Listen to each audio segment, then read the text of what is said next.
Love staying informed?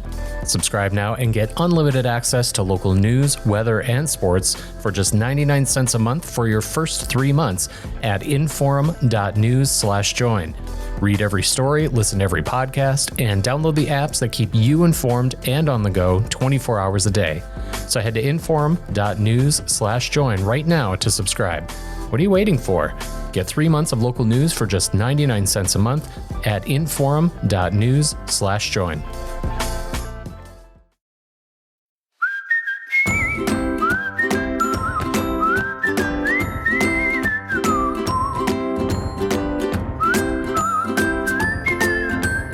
Welcome to Plain Talkin'.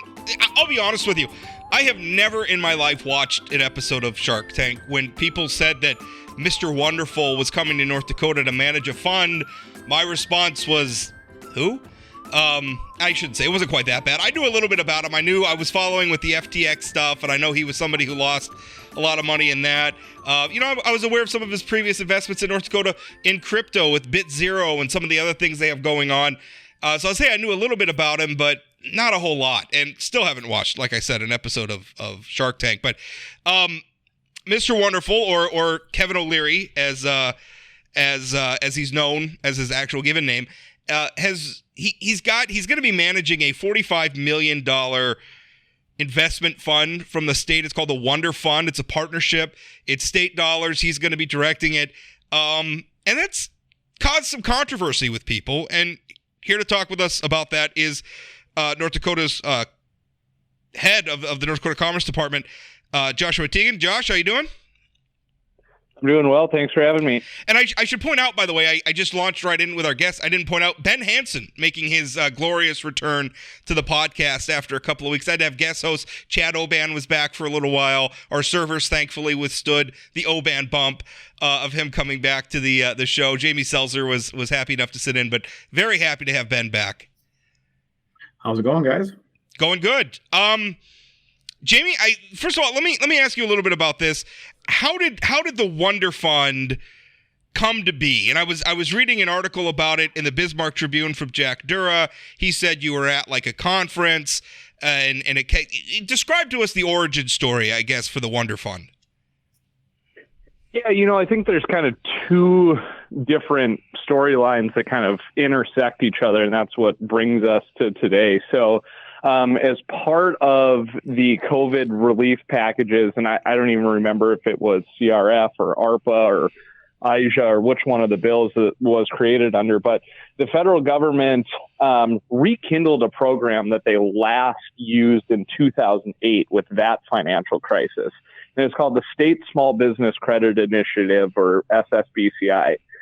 And what it does is it takes U.S. Treasury dollars and allocates them to states. So every state got an allocation based on population and on unemployment rate. So North Dakota ranked the lowest out of all 50 states because we have a low population and an extremely low unemployment rate. But that still equated to $58 million coming to the state.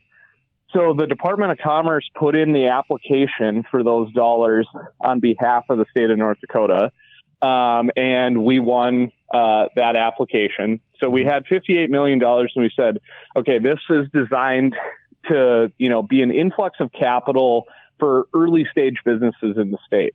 And at Commerce, we have some, I would say, interesting financing mechanisms. We have Bank North Dakota programs.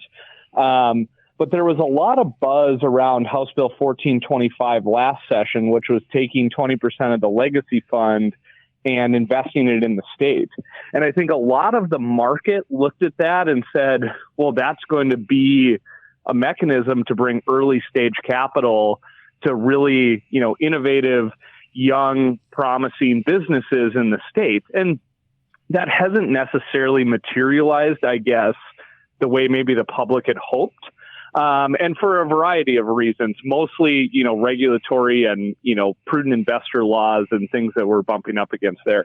So why that matters is, Commerce looked at it and said, there's still a need in the market for early stage risk capital to develop businesses here. And so we want to fill that gap.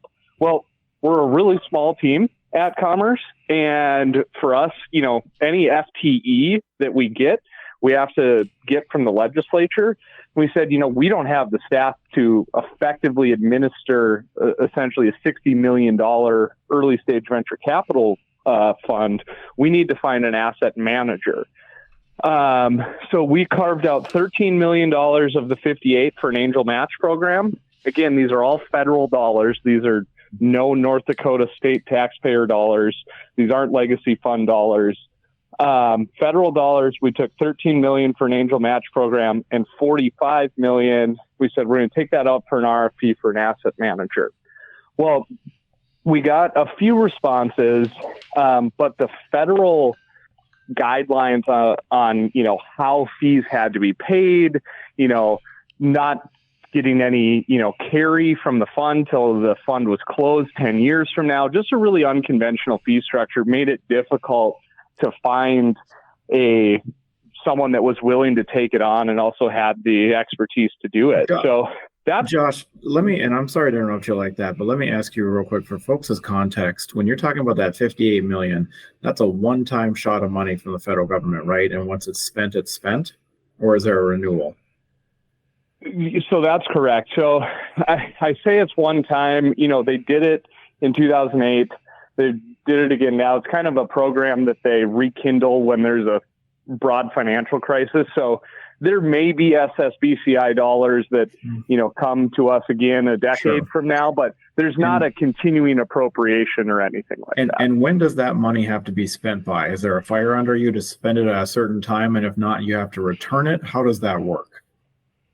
Yeah, so there is a time frame that it needs to be spent. I believe it is 6 years. Okay. And then it's invested in businesses. So the thought is these dollars come back with returns. Yes. At the time in which they revolve back to us, they lose all of their federal strings. So those become state dollars, once they've revolved back. So the goal would be to keep them in perpetuity with the federal government starting you out of the 58, and then in theory, keeping it somewhere near that $60-ish million fund under the Department of Commerce. That is the intent, yes. So within the North Dakota Development Fund in the Department of Commerce. So the Development Fund separately has its own portfolio of loans, equity investments, convertible notes that it does as standard course of business. This is kind of a public-private partnership where we've said we want to bring in a private asset manager, and then those dollars will revolve back to the development fund, 10 years from now when the fund life is over, and then we can use those dollars again for whatever the best and, highest use is. So the hope would be we get some big wins, and, that 45 million becomes, 100 million, 200 million. And now all of a sudden we have this really innovative war chest of dollars to keep developing new innovative businesses in the state. How did it, so how did Mr. Leary, and obviously he's something of a celebrity. He's on Shark Tank. He's all those things, but he has a firm, O'Leary Ventures, and essentially they have a contract with the state where they get to charge a fee basically for directing the investment of those funds. Is that how that works? That's correct. Yep. So it's an asset management agreement. So there is a management fee, and then there is, a participation in the upside, which, if a company exits, they get a percentage, and, the state gets a percentage. And it's very kind of standard and in line with terms that you'd see in a, private sector asset management agreement. Is there anything that's unique about this? Because a lot of people are focusing in on the fact that the person, Kevin O'Leary is something of a celebrity. So a lot of people are focusing in on that.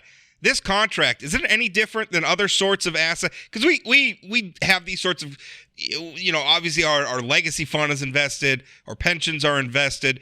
The state deals with money managers all the time, or asset managers, whatever you want to call them.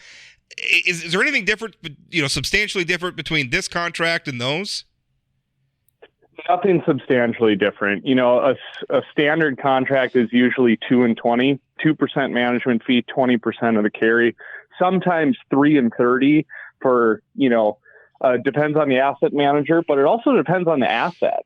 For an asset with a lot of strings attached to it, a lot of compliance, both state and federal compliance, it depends. So the contract, while individually negotiated, is materially consistent with any other asset management agreement the state would enter into. Or, if you're a high net worth individual and you want to start a venture fund and hire an asset manager, it's very similar to a contract like that.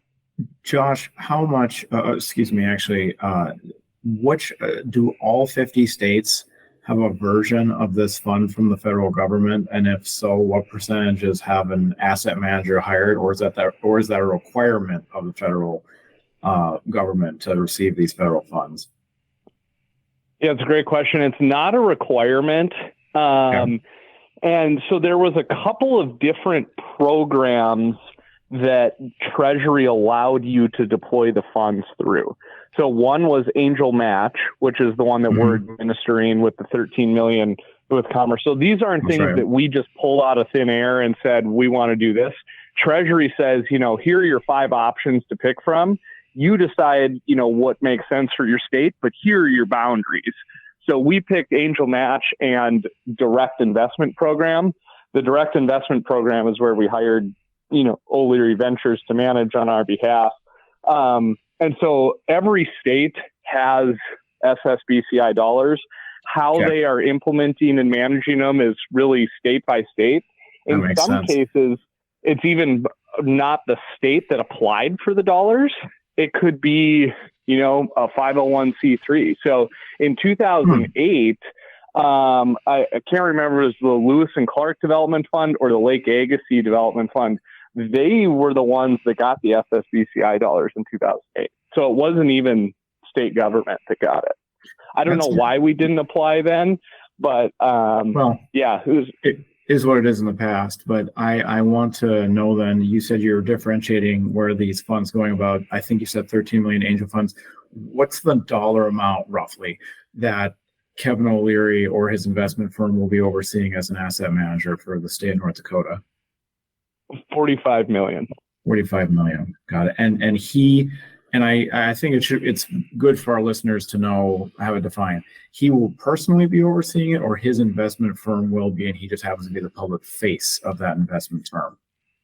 Yes, great question. So it's his firm. So O'Leary Ventures, Kevin's hired a CEO, Paul Palangin, who ran I believe the fund is now 13 billion previously. And then they have a staff, and Kevin is just the chair of the board and the public face. But ultimately, they also answer to the North Dakota Development Fund Board of Directors as well.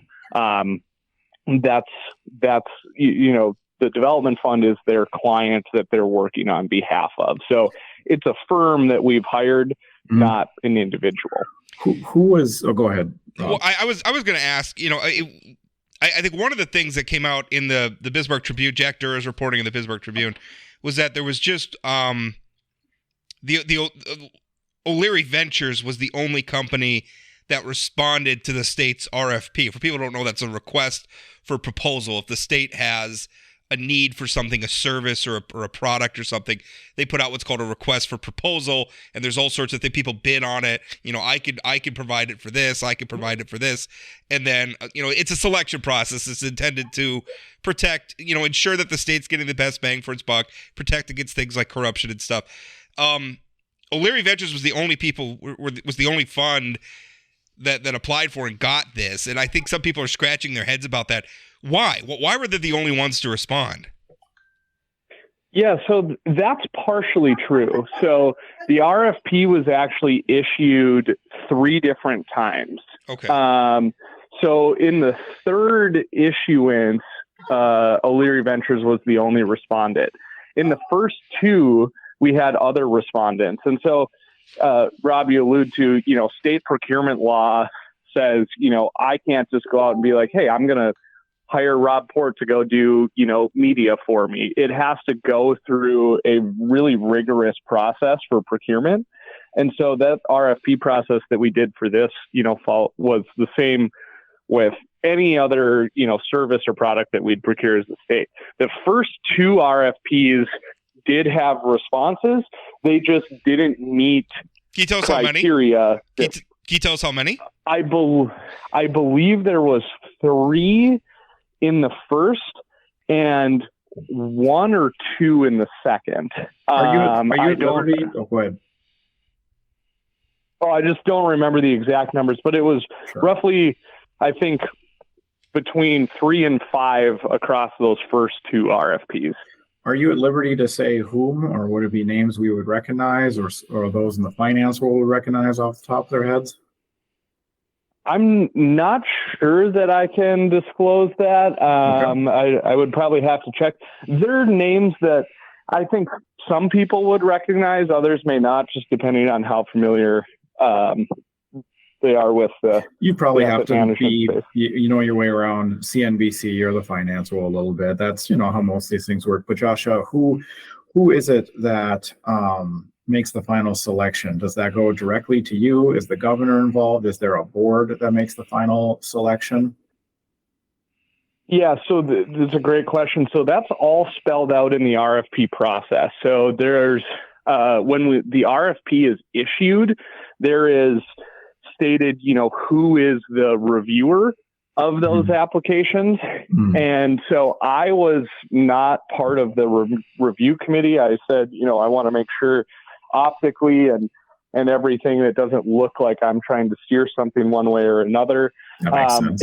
It was the head of investments for Commerce who oversees kind of the LIFT program, the North Dakota Development Fund, and then a development fund staff member.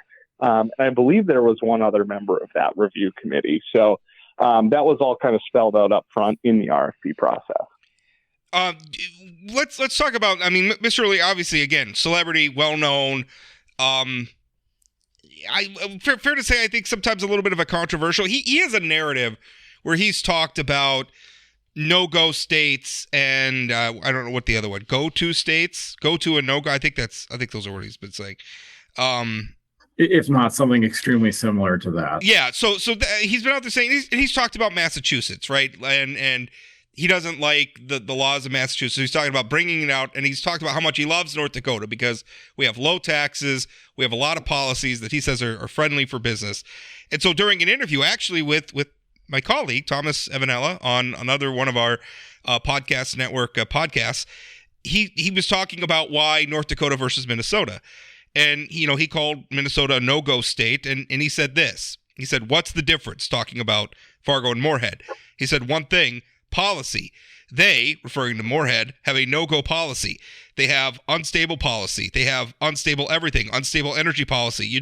People aren't stupid. They just moved across the river to here, and you have a thriving city. Their town looks like Cuba. Not my fault, their fault. If they don't get their act together, it'll just keep getting worse. Now, I'm reading, this is from the Fargo, Moorhead, West Fargo Chamber of Commerce, the CEO of that, Shannon Full. She said, it's an unfortunate choice of words, in our opinion. We know that there are tremendous assets to this region on both sides of the Red River. So what did you make about this very high-profile person that you brought into North Dakota, sort of creating this controversy between Fargo and Moorhead? Did you find those comments to be helpful?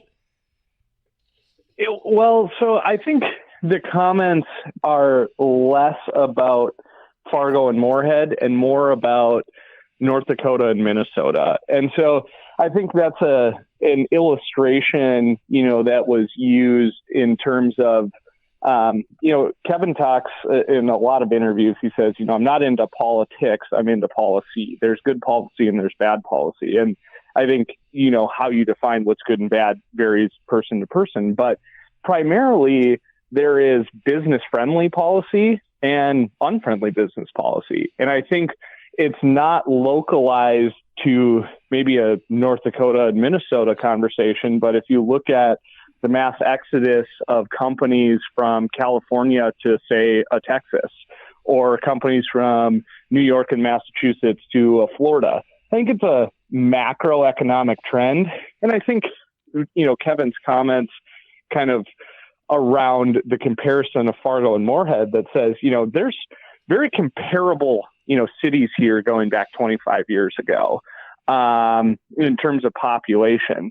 So if you're just measuring, where do people want to live and, where do they want to start businesses and things like that, there's clearly a very stark difference in terms of population between Fargo and Moorhead today. What's the primary differentiator there? Well, a lot of it's probably taxes. Personal income tax and business taxes are vastly different. So I think it's less about Fargo and Moorhead, more about North Dakota, Minnesota, or, a broad swath of business-friendly states, unfriendly business states. And we all know that the residents in Moorhead aren't necessarily driving the policy and tax decisions in Minnesota. That's happening in St. Paul. More just of an illustration to show, given a free market economic system, capital flows to the path of least resistance. And it just happened to be the, illustration that was used in that case. We, as Josh, North Dakota, collaborate. Yeah, there's a lot of collaboration there too, and I'm sorry to interrupt there, Josh, but let me kind of lay out I'm sure you heard of the instance of it's not the exact equivalent, but back before Shanaful's predecessor at the Fargo Moorhead West Fargo Chamber of Commerce, Craig Whitney, had to clash a little bit with Eric Spencer's predecessor at the statewide North Dakota Chamber of Commerce, because at the time they were taking member dollars and putting up billboards that were kind of openly antagonistic towards Minnesota, specifically regarding their policy. And Craig, understandably, had a lot of pushback for that, given that he had dues-paying members who owned businesses in the Moorhead-Dilworth community there. Some of the things that Shannon Full mentioned was the collaboration between municipal, county, and state legislative leaders on flood protection to ensure property values for the whole region. There's the Tri-College Association that allows students to go back forth in between MSU and Concordia and NDSU whilst completing their degrees, working on workforce issues here in town. There's a workforce academy at Moorhead High. Grand Farm. Kevin O'Leary, unfortunately, I hear what you were saying, but that was not, it wasn't what Kevin directly said. For whatever reason, he decided to directly speak to the city of Moorhead. And I'll cop to a personal bias here. I've never lived in Moorhead my entire life. I did my undergrad over at MSUM, but if you look on 8th Street or 40th Avenue South at the Hornbachers, the very nice new grocery store they have down there in the southern developments in town, you look at southern West Fargo with Eagle Run or some of the areas we're expanding in South Fargo near the Davies neighborhood, they don't look that different from each other. And frankly, saying that one of them looks like Cuba versus the other one's just kind of an inherently stupid comment. Just to piggyback on what Ben's saying, I think there's a point to be made when you look at Grand Forks versus East Grand Forks, Wahpeton versus Breckenridge, Fargo versus Moorhead. One side of the river has a lot more population than the other, and I think it's right to say that maybe has a lot to do with things like taxes. I guess, Josh, the problem, the thing that kind of gave me pause was calling Moorhead Cuba. I thought that was kind of unfair. It doesn't, they don't look the same. And I'm wondering if you've had conversations with him, given the fallout there with local leaders like Shannon Full about that and about how he's going to kind of conduct his public image here when servicing a state like North Dakota, even though it's federal dollars that you're administering through the state. Yeah, so in the short answer, I haven't talked to Kevin since that, but, we do visit often. And I think, too, it's locally, there's a ton of collaboration, and our, chamber, the Fargo, Moorhead, West Fargo chamber represents both sides of the river. There's obviously a lot of, dialogue and collaboration that takes place there. I think it's more of a Bismarck and St. Paul conversation with the two capitals. And, to Rob's point about there's some empirical data that shows, a less populous state has a lot higher population in, essentially the same community just on the other side of the river, the primary difference being taxes and policy. So I think that's the illustration that was, being made. It wasn't to say Moorhead's a terrible place. It was to say, there are capital flows to the path of least resistance, and policy matters in that conversation. And there's data points that we can refer to that, underscore that narrative. And I think it was less to do with the city of Moorhead itself and the great people that live there and all of that, and more a broader policy discussion around there's always going to be a competition amongst states. Right now, I would say that, yeah, and I think it's good. It drives everybody to, try to do better for their citizens and their businesses. And so to, the Eric Spencer and Craig Whitney, conversation, Eric represents North Dakota, and the borders around North Dakota are kind of where that, starts and stops, versus the Fargo Moorhead West Fargo Chamber has to straddle both sides of that equation. So there's inherently going to be a tension that arises there when there's competing interests. And so in the environment we're in today, where states are competing for workforce, North Dakota is not the only one that's looking for workforce.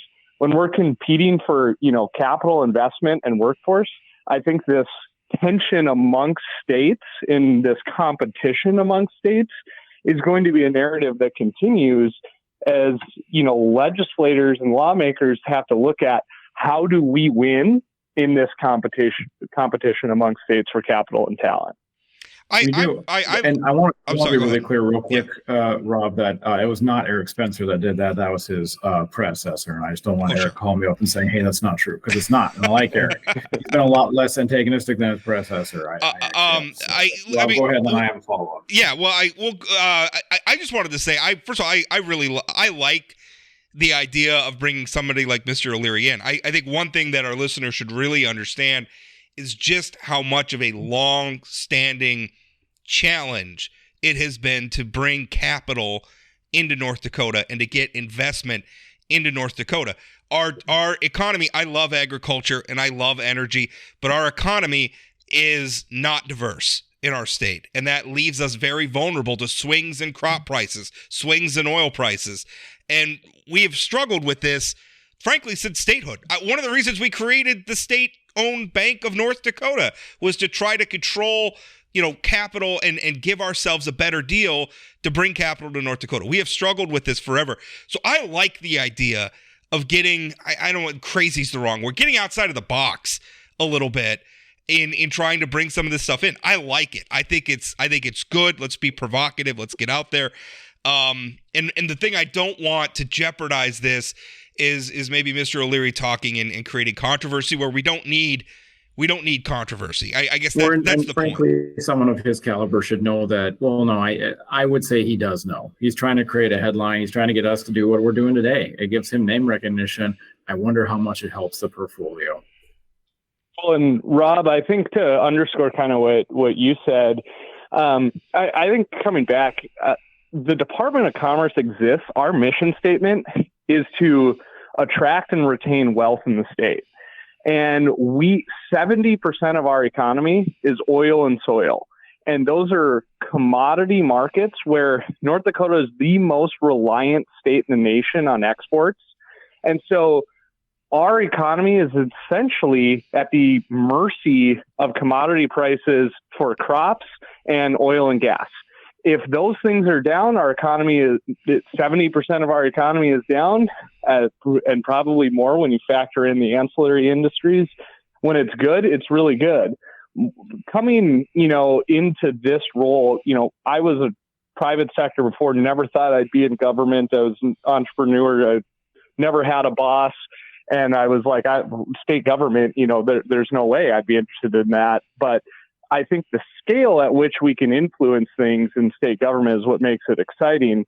Where I'm going with this is, one of the things that I wanted to do is say, let's bring downstream value-added processing to our two core industries in the state of energy and ag, where now, rather than exporting products at commodity prices minus transportation costs, which we're not near, a lot of transportation hubs, let's process those in the state and export finished goods where we realize the economic impact of that processing.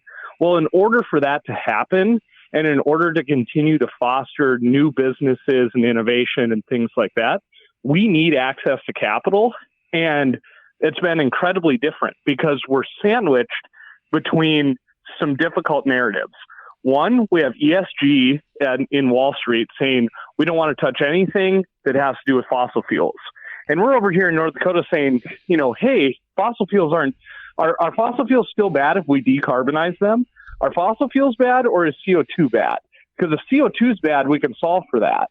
And the political narrative has been, no, fossil fuels are bad. Doesn't matter if you capture the CO2. So capital is difficult to come by from Wall Street because of that narrative. Well, then you go internationally. Well, as we saw with the Fufeng project and all of the, bills in the legislature now, the state has said, well, hold on, we're not so sure we want international capital financing deals in the state.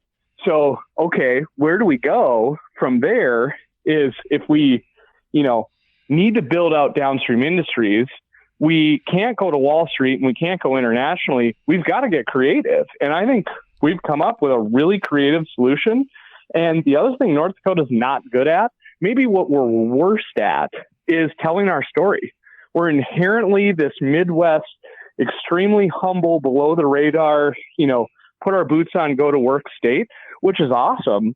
But in competing for workforce and competing for capital attraction, sometimes you have to go out and tell your story and make some headlines. And so we've seen. So to that point, do you think open antagonism would help that then, to tell that story that's getting away from North Dakota when speaking about other states? That's not what I'm suggesting. Okay. I'm not suggesting that. I'm just saying, we're looking to attract and retain wealth in the state through attraction of capital and talent. And we're looking at creative ways to do that.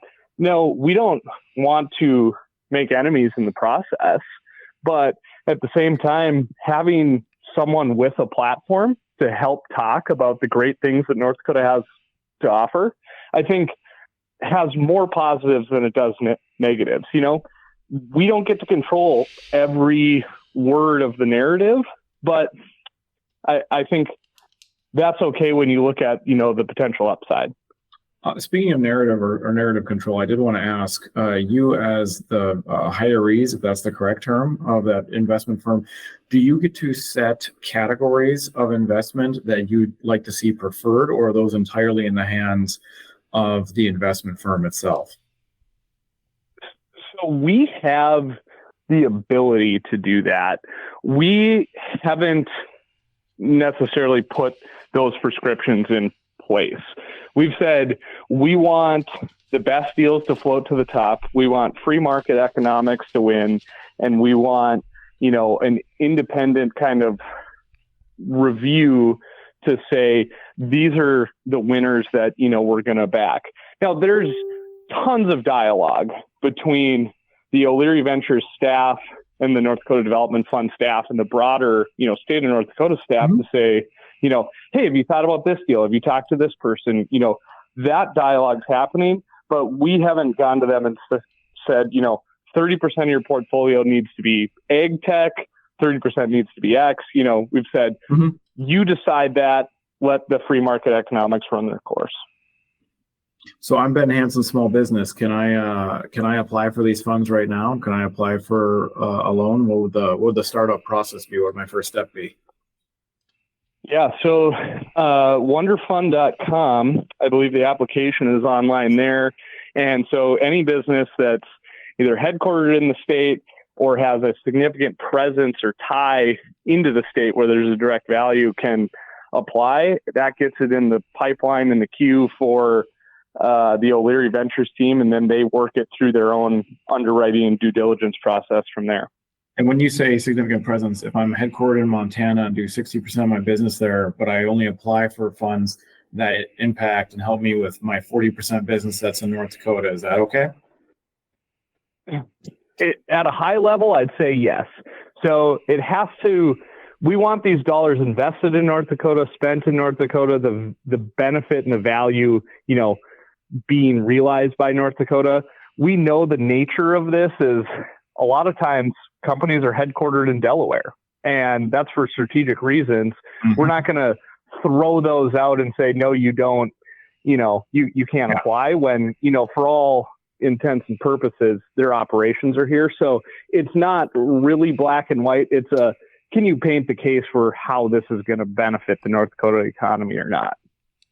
Well, Josh, I really appreciate you coming on and taking questions, and thanks for answering them. Yeah, well, thanks for having me. It's been a lot of fun, and happy to do it. Thanks for all the great work you guys do as well. Hi, everybody. I'm Chad Kuhl, host of the Northland Outdoors podcast. Hey, here in the Northland, we love our time outside. And on the Northland Outdoors podcast, we're going to talk about all of it. Not just fishing, not just hunting, but mountain biking, camping, rock climbing, bird watching, you name it. We're going to have it on the Northland Outdoors podcast. New episodes every 2 weeks on Spotify, Apple Podcasts, wherever you get your podcasts. So look for it and join us on the Northland Outdoors podcast.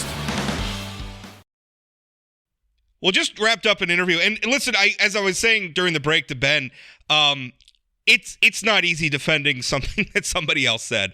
And I appreciate Josh coming on. And I mean, to my point, I think talking about the difference between North Dakota and Minnesota in terms of regulatory regime, tax regime, I think that's fair. I think it's okay for North Dakota to tell that story. Minnesota's got a story to tell too. Minnesota gets a hell of a lot of investment. They're a lot of successful. Their taxes look very different than ours in a lot of different ways. And that's okay. That's up to the people of Minnesota. We're allowed to contrast. We're allowed to compete with them. But I think the one thing is, we're Mr. O'Leary's customer right now, right? Kevin O'Leary is somebody who is working for the state of North Dakota. He's got a contract. We're hoping for a maximum return. I think what Josh said about having somebody like him be out there, with his platform telling North Dakota's story, there's absolutely upside in that.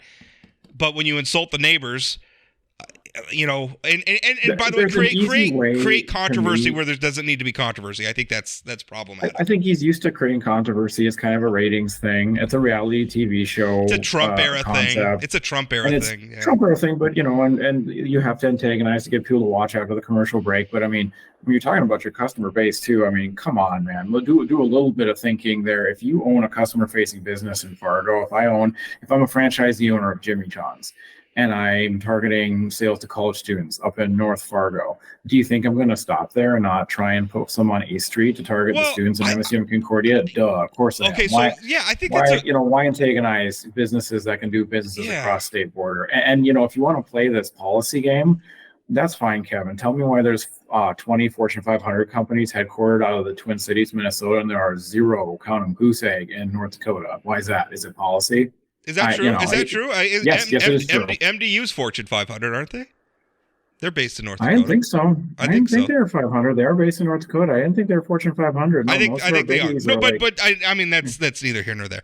I mean your point being 3M, United Healthcare, there are advantages. Target. Minnesota and North Dakota's, and we could point to some historical things that have worked in Medtronic, the fact that they have a navigable river running right through Minneapolis, St. Paul helped them historically. Absolutely. I mean, there's a lot of things. The shipping route. We don't need to talk about all that. I'm just saying, and I think to your point about a business, I think it's really like if you're a startup in Fargo, and I'm trying to think of a relevant bit. Let's just say you're a startup in Fargo, and you're going to have customers in Fargo, and you're going to have customers in Moorhead, and you are thinking, boy, maybe I could get some money from the Wonder Fund to invest and help me get off the ground. But are my Moorhead customers going to have a bad taste in their mouth about the Wonder Fund because of what? I mean, why? Maybe not. You would hope not. But why even create that? Well, and my point when I was comparing the neighborhoods and he literally said Moorhead looks like Cuba. I'm sorry. You can do shot by shot screenshots of West Fargo, and Moorhead. Cuba's a communist country that has lived under 2 generations of a dictatorship now. Of right? 2 brothers who throw journalists in jail. I'm sorry. No one in Moorhead is doing that. And Tim Walz is not Fidel Castro. I don't care what your political leanings are. Yeah. It's just an unfair thing to say. So anyway, I mean, and that. And also, what's one of the bigger things that Governor Burgum's touting right now? They just got rid of income tax for military members who had had that on the books for decades. Minnesota. So, I mean, there's shades here. There's nuances. There's deeps in policy and whatever. And if you really want to get into it, the ever-present property tax problem, anyone who's in real estate and Fargo Moorhead knows property taxes are inherently less in Moorhead. Right. There aren't anywhere near as many specials in Moorhead. If you're a homeowner, them property taxes and them specials, those come right out of your bank account too. Doesn't matter what you call them. Yeah, and so I mean that's a calculation people could make. I don't think there's anything wrong with drawing these contacts. There's a debate to be had back and forth about it, about Minnesota's policies versus North Dakota policies. You don't have to agree with Mr. Leary. I think calling Moorhead Cuba unhelpful. And you will pay higher income taxes in the state of Minnesota if you earn a certain dollar amount. Them's just the facts. And also business taxes as well. And individualized business taxes. You'll pay less in property taxes as a homeowner depending on your income or whatever. Right. I mean, we could go down this road. It's anyway. The legislature's getting hot. They're passing a lot of bills and failing a lot of them. Sorry, what were you saying? I wanted to talk about Governor Burgum running for president. What do you think about that? Let's do that. Yeah. Yeah. I broke that story. It's interesting. I knew he was going to run in 2024 for governor. I mean, I full on expected that. And clearly he's going to run. It brings up so many questions. Like, if he's running for president, does he run for governor in 2024? That's a big bite to did he bite more than he could chew there? Because what do you do there? Do you go and you run in Iowa? So I don't think he would have dipped his toe that far in Iowa just to retract it. I can't imagine. Maybe he thought no one would find out about it, but there's no way he wouldn't know. And the silence from him, I agree with you. The silence from the camp is pretty much confirmation that he's at least going to make a try. Now, the problem I think for him is he's going to get 3%. I mean, he's quintessentially Tim Pawlenty for president. He's going to go to Iowa. He's going to hit that national stage, and everyone's going to go, eh. Yeah. Except I remember when everybody thought that Donald Trump was going to go nowhere. He's not the same. He's not Donald Trump. But what I'm saying is sometimes the candidate can catch fire. There has not, in my lifetime, in your lifetime, there has never been a more chaotic moment in the Republican Party than right now. There's not, but I think it requires that much more chaos to capture the moment. I don't think anyone the den of jackals right now in the hard wing of the people that show up to caucus right now, none of them are looking for calm. I'm sorry. They're looking for either advanced chaos beyond Donald Trump or someone who's could be, but to me, they know what they're looking for. To me, no one's going to stop and coalesce under one calm candidate. I mean, Doug Burgum's not going to be the only calm candidate. If Doug Burgum was the only alternative to, like, I guess Trump and DeSantis, maybe he's not going to be. There's going to be 10 of them. Well, there's already Nikki Haley. There's Chris Christie. Sure sounds like he's going to be in at some point. Mike Pompeo is going to be in there. I think Mike Pence is going to be in there. So I part of that's kind of how Donald Trump got the nomination in the first place, is there were so many other not Donald Trump candidates. They all undermined each other until Donald Trump was the winner. So, I mean, there is a danger in that. Listen, I guess that speaking as somebody who is actually affiliates with Republicans, I mean, affiliates in that I've thought of myself as being right of center, conservative. I generally vote for Republican candidates. I want calm in the race, and I understand that might not be what the base is looking for right now. I don't think that's an argument against trying. And the people laughing up their sleeves about Doug Burgum running for president, that he doesn't have a chance and everything else. I mean, yeah, absolutely, he's a long shot. I think if we injected him with truth serum, he'd admit he's a long shot. But I don't know. I mean, in this moment in history, I don't know that you don't try. And also, let's also remember, not everybody who runs for president intends to be elected president. There's a lot of reasons. Extremely true. Sometimes they run to sell books. Sometimes they run to try to angle into a cabinet appointment. And maybe that's what he's got his mind on. Maybe he wants to be Secretary of Energy or Secretary of Agriculture or Secretary of the Interior. He's shown a great deal of interest in Native American issues. That might be something that interests him as well. Or something to do with cybersecurity, something to do with technology, play up the Microsoft background, the revamping of state government. Now, what I could see, too, is him trying to pull, whether intentionally or not, doing what Joe Biden did in 2008, where Joe Biden ran for president. He was a known name. People within the Democratic Party said, "We like you, Joe. It's not your moment. It's either Hillary or Obama." He got out after Iowa and New Hampshire, and then became a very safe pick for vice president. Donald Trump is clearly not going to pick Mike Pence to be his VP. And if DeSantis or someone else comes as a kingslayer and actually knocks him out, they're going to need a VP. And the main, right now, it doesn't look like the top of the ticket's going to come from the Midwest. Maybe getting somebody who can play up the business background and not too long of a political resume would be very appealing. And he could position himself nicely for that. Some of the things he's got working against him is the fact that he's from North Dakota. And I hate to say it, I mean, we are far off the national campaign trail. We have three. We're not an important swing state. We have 3 electoral votes, and everybody knows which party those are going to go to. So, though flipping a state now has become less and less important. Joe Biden was from Delaware. That wasn't ever going to flip. That doesn't have many electoral. Donald Trump was from New York, and no one even talked about him trying to flip New York when he was running. Didn't even think of it. It wasn't even a consideration. No, but I mean, Joe Biden was. That's not always a consideration. Joe Biden was on the Obama ticket to knock some of the harder edges off of Barack Obama's idealism.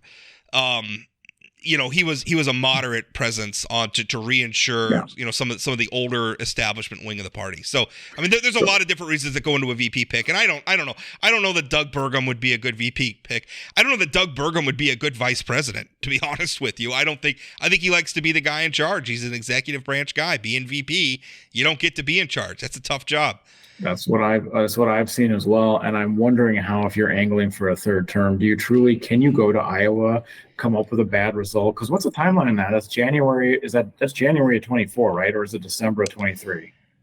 No, it's in 24, but okay. I know they were flirting with bringing it back even further, but so you're looking at January of 23 and then going to your own state convention 2 months later and saying, "Hey, I actually wanted to run for president and want to leave," or even trying to do both at once. I think it's been done. Frankly, as a compliment to Doug, he's nowhere near as incendiary, and frankly, he's got a lot more depth than Kristi Noem, but she is very clearly going to try and run for something nationally here. If she's going to be the Dakota governor, and they're going to interchangeably say North and South Dakota, like the anchors on CNN and MSNBC and Fox News like to do. And I'm sorry, where's the oxygen? Where do you fit in? As I've tried to analyze this, one of the things I've run into is what I want to be true about the priorities of Republican voters and what is actually true. And by the way, you could say the same thing about the Democratic base, but we're talking about Republicans because they're the ones with the presidential primary. And right now it seems like what a significant portion of the base wants is sort of the Fox News bomb thrower. And Doug Burgum is not naturally that person. Now, is he willing to impersonate that person to advance a national campaign? He could be. I think if you look at how he campaigned in 2016 versus how he governed, those are two very different people, right? On the campaign trail, it's very Trumpy. It's good old boys network. It's all this stuff. How he's governed has been much more moderate.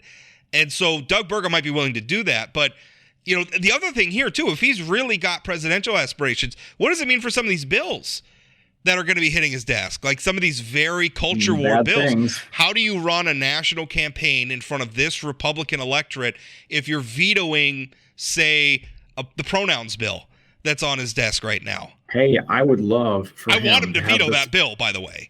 I would love for him to have the spine to do both. Chew them both off, veto it, and go to the national stage and say, "I've got a path forward." And explain why that's conservative. Explain why that's conservative. We're not going to have the government regulating pronoun use, you ninnies.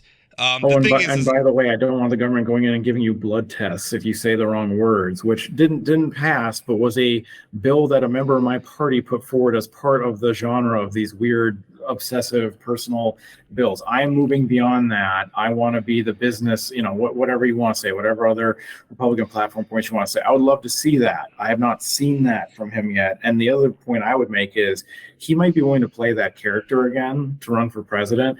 I don't think he's particularly good at faking it. I think it did okay.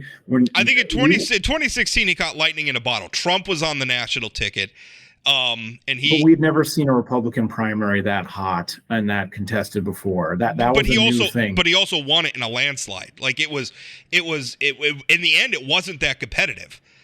Sure, but no one had done it here before. In Iowa, that's all they do is everybody and their dog plasters their posters all over the Dairy Queen and a semi truck, and the Fred Thompsons and the Herman Cains and the whatever the world. They get their 1 week spotlight, if that, and then they puff and go into a puff smoke. I'm not saying that this is likely, but Doug Burgum's path to victory at the national level lies in all of the other candidates having so much baggage. They coalesce around somebody like a Burgum, right? So you think like Donald Trump. I don't need to enumerate Donald Trump's baggage at this point. Mike Pence, Donald Trump's vice president. That brings him a lot of baggage. Nikki Haley, Donald Trump's Secretary of State. Chris Christie was a big Donald Trump supporter before flipping on him. Also, Christie has a problem. Remember his term as governor of New Jersey ended ignominiously, including in a scandal where he was using created traffic jams to try to screw very New Jersey type of corruption.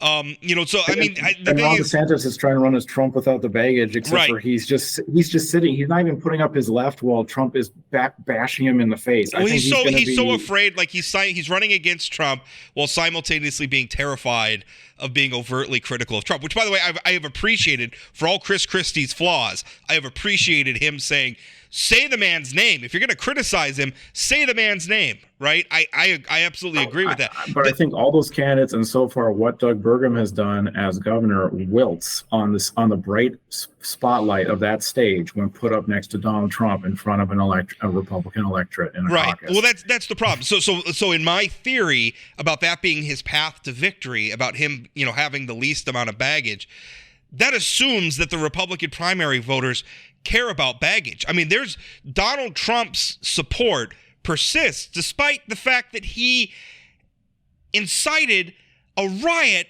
an attack on the United States Capitol, right? He's out there warning, if I get indicted, there's going to be death and what is it, death and destruction or something, or death? So, I don't know, something crazy thing he said in Waco. Like he's saying this stuff. And his supporters don't care. So, I mean, that's kind of the problem is Doug Burgum's path to victory lays with Republican voters caring about a candidate who is nationally electable, who is moderate, and who is competent and free of scandal. And I just don't know that those are priorities for Republicans right now. I think they're angry, and they want somebody to go out there and say horrible things about liberals. That's what they seem to want. They want own libs. I would love to see, if I were a Republican strategist too, I would love to see someone finally take on Donald Trump the way it was the strongest argument that I've heard no one say so far, which is this election's too important and Joe Biden's too dangerous of a president to let someone who has a proven losing track record in both midterms and in presidential elections to go up again for a third time for us when he's overseen our party collapsing. I'll rebuild the party if you make me the nominee. And no one's tried that out so far. Show a little alpha to the alpha. This whole I think that's what Chris Christie's going to try to do. I think what I kind of want from Chris Christie, I want him to just run a kamikaze campaign. Like, I don't care about winning. I'm just here to take out Donald Trump.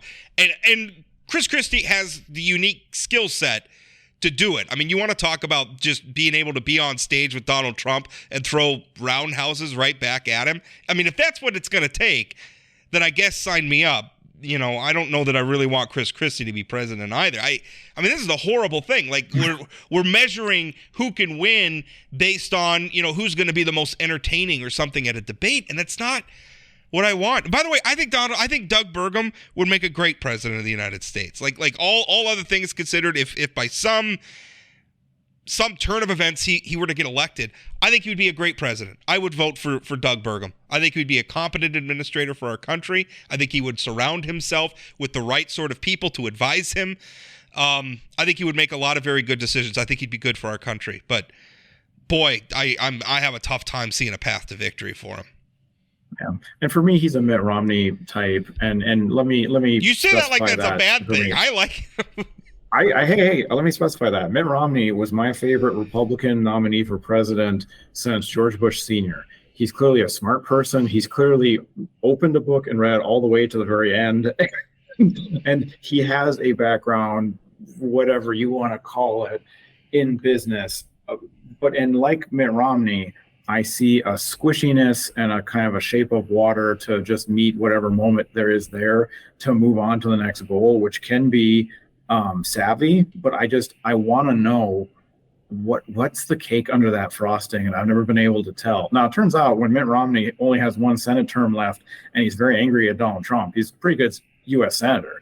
But until then, he was pro-choice and he was pro-life and then he was marriage equality and then he wasn't. And then he, Yeah, that was always the knock on Mitt Romney. I would have liked a little more gumption from him earlier on in his national political career, but I don't, he would not have been he sure as heck wouldn't have been he would not have been a chaos president. He would not have been openly antagonistic to allies. He wouldn't have been chummy with people who are our sworn enemies, who are leaders of their states. I don't think Doug Burgum would cozy up to leaders of North Korea or Russia either, but I mean, God, the bar is so low for that side of the aisle. For me, it's so sad that that's a plus versus who I currently see in the field. Yeah, well, yeah. We shouldn't ignore the fact that Rob Port wants Doug Burgum to run for selfish reasons. I've never had a presidential candidate on my beat before, right? So I'm a little giddy. Like this is this is a professional first for me. So anyway, you get to tell the story, and that's a terrible reason for to want somebody to run for president. But hey, we can root for our hometown teams too. Not every presidential candidate has to come from New York, California, or Texas. It's time for a president from North Dakota. Why not? It's time for let's have a couple presidents from three electoral state votes. We'll have somebody from North Dakota, somebody from Vermont. Which state is it that's had the most? I think it's Massachusetts. Is it Massachusetts? Or is it New York? I thought it was like Ohio. No, not even close. You don't think so? Who Taft? Would that be? Taft was Ohio. Taft is Ohio, and I think was it Ulysses Grant, Ohio? No, I don't think so. Okay. But I mean, you got. I'm gonna Google it. You got let's see, we've got. Well, it might be presidential candidates, but you have both the Roosevelts from New York. You've got who's the other immediate New Yorker that came to mind? Oh, weren't there probably a lot of actually just by no, I'm right. I am absolutely right. More presidents have come from Ohio than any other state. William Henry Harrison, Ulysses S. Grant, Rutherford Hayes, James Garfield, Benjamin Harrison, William McKinley, William Taft, and Warren Harding. Well, that was a whole bunch of presidents. Post-founding fathers, pre-Civil War boring presidents. Those are the boring ones. Then after the Civil War, you're telling me William Taft's not he launched 80 antitrust suits against some of the nation's largest corporations. He also was the first president to throw out the ceremonial first pitch at a baseball game, Ben. Don't tell me William Howard Taft is boring, sir. William Taft was an excellent president and a bit of a boring one. Yeah. Up until Woodrow Wilson. I would vote for really boring. Wasn't that what we were just saying? I would vote for boring right now. Sure. All right. I want boring. Okay. Yeah. Give me another boring ass president from Ohio.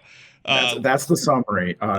Rob Port wants Doug Burgum to run for president on a Taft-like platform. That actually is. You actually kind of want him to run on a Taft-like platform. I do kind of. Just be boring. Just be boring. Just let Americans live their lives. Let us do business. Let us live our lives.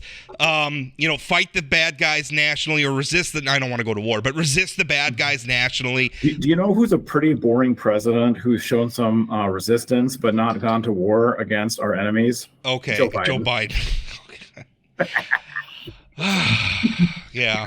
I mean, listen, I have a lot of problems with Joe Biden. I'll tell you, I prefer it to what Donald Trump did to this country, which I know some of my conservative listeners are going to listen to that and say, "We knew it. You're a Democrat, Port." There's a lot of policies I don't like Joe Biden on, but we have just lowered the bar. I would never accuse you of being a Democrat, though I'm also not the you're not the authority on what's not. Hey, we're running long, but next time we got to jump into a whole lot of things are happening with a whole lot of Do you want to talk about school lunch real quick before we go? Yeah, boo hiss to the Senate for reconsidering a bill and losing it by one vote. A very very well. The small reconsideration wasn't by one vote.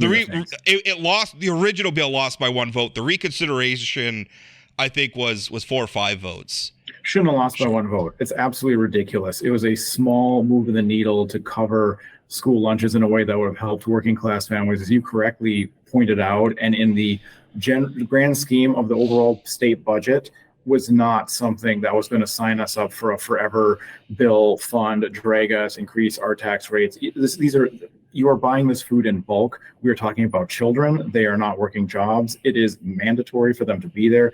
And you're doing silly things like requiring them to pay off a school lunch debt in order to receive a high school diploma that they've earned, that they're trying to then use to get a higher paying job to make themselves rid themselves of less debt. What a regressive viewpoint. It is absolute. It frustrated me. All the people, personal responsibility. All the people out there who are saying, well, we're just going to bail out. We already pay for school lunch for the poor people. We're going to, even that bill, even pared down as it was, would have paid for school lunches for people making up to 200% of the poverty level.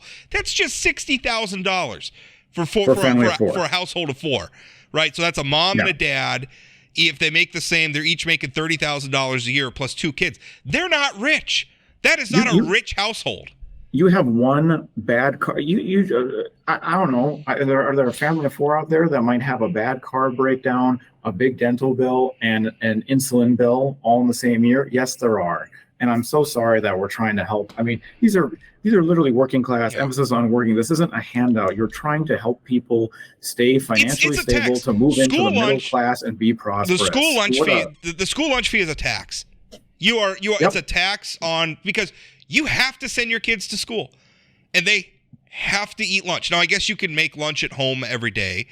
I guess you could do that, but that still has a cost. And I challenge you to make your kid a lunch that's as filling and nutritious as what they're getting at school for less than what you're paying the school. So if you make, again, you're buying in bulk. It's absolutely you're just not going to do it. So the thing is this is a tax on families, and yeah, some of them are rich families, some of them aren't. I just don't. I mean, to me, I looked at it that way. I pay more for school lunches for my 2 kids in school than I pay in personal income taxes. You want to put some more money back in my pocket? Mm-hmm. Pick up the tab for school lunches. I don't. And by the way, the governor has said that he wanted lunches to be covered for students at the beginning of session. I would love to see him use his political sway to come. I don't know. I wish he would have been. I don't understand. He doesn't have a magic wand. I understand he's not a wizard, but use your political influence. Try and get your own caucus that has a 3/4 majority in the Senate to vote your way. We were clearly. I mean, we were close. We were close. I mean, let's not lay it. There's a heck of a lot of Republicans in both chambers who voted for this. There were a heck of a lot of Republicans, not enough, but they're one short, and close only counts in horseshoes. Right. There's only 4 Democrats in the Senate, so that means what got them 1 vote shy was mostly Republicans. It was so close. You peel just a couple of votes in the Senate. At the very least, we're paying up to 200% of poverty level. Do you know why Judy Lee voted against it and then voted for the reconsider? I don't. I'm an actual question. I don't know. I have not spoken to her. I don't know what her thinking was. Part of me thought maybe she was thinking that she would position herself to be able to call it back for reconsideration, but then, I mean, by doing that, you cost the bill for passing the first time. So, play with that fire. So I don't know. I don't know why. And she's a smart player too. She wouldn't have done that if she didn't have a reason. She knows how to play chess there. So and it surprised me because I would have expected her to be. I mean, if it's her true position, I would have thought she would have voted for the original bill, right? Like I would expect her to support it, but. So I don't know. That's a question for her. I don't have any insight on that. All right, so we'll wrap it up there. We're over a little long. Ben, I'm so glad to have you back, man. We have great conversations. Really appreciate it. All right. Let's jump in. Next time. Well, we can soft line too. We got a whole lot more shows to go over the course of the session. We absolutely do. All right. Thanks everyone for listening. We'll talk again.